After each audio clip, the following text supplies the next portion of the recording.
হযরত নূহ এর সময়ের মহাপ্লাবনটি কি নির্দিষ্ট কোনো অঞ্চলে হয়েছিল নাকি তা পুরো পৃথিবী জুড়ে বিস্তৃত ছিল? এই নিয়ে ইতিহাসবিদ, বিজ্ঞানী ও ইসলামী চিন্তাবিদদের মধ্যে দুটি ভিন্ন মত প্রচলিত রয়েছে।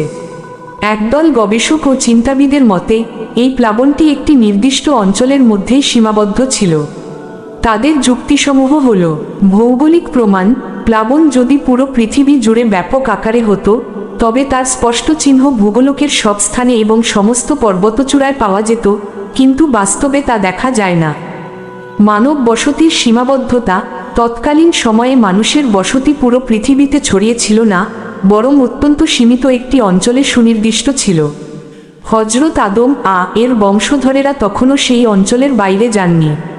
আযাবের উদ্দেশ্য, যেহেতু আল্লাহর অবাধ্য জাতি কেবল ওই নির্দিষ্ট এলাকাতেই বাস করত, তাই আযাব বা শাস্তি কেবল তাদের ওপরই প্রেরিত হয়েছিল। ফলে পৃথিবীর অন্যান্য অংশের সাথে এই প্লাবনের কোনো সম্পর্ক ছিল না। অন্য একদল ওলামায়ে কেরাম, বিচক্ষণ ভূতত্ত্ববিদ এবং জড়বাদী ঐতিহাসিকদের মতে এই প্লাবনটি কোনো নির্দিষ্ট অঞ্চলের নয়, বরং সমগ্র ভূপৃষ্ঠের ওপর ব্যাপক আকারে ঘটেছিল। তাদের মতে পৃথিবীর ইতিহাসে এমন বড় ধরনের প্লাবন কেবল একটি নয়, বরং একাধিকবার এসেছে।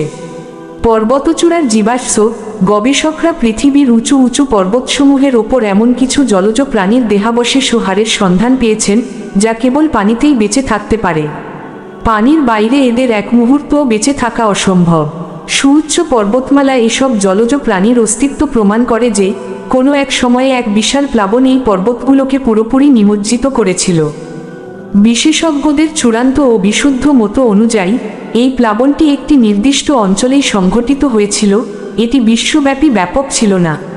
কুরআন মাজিদে আল্লাহ তাআলা কোনো ঘটনার অপ্রয়োজনীয় বিবরণ দেননি, বরং কেবল উপদেশ ও শিক্ষণীয় দিকগুলোই উল্লেখ করেছেন। কুরআনের মূল বার্তা হল ইতিহাসের এই মহাসত্য যেন জ্ঞানীরা কখনো ভুলে না যান। আজ থেকে হাজার হাজার বছর আগে একটি শক্তিশালী সম্প্রদায় আল্লাহর অবাধ্যতার কারণে এক ভয়াবহ তুফান ও জলোচ্ছ্বাসে ধ্বংস হয়ে গিয়েছিল।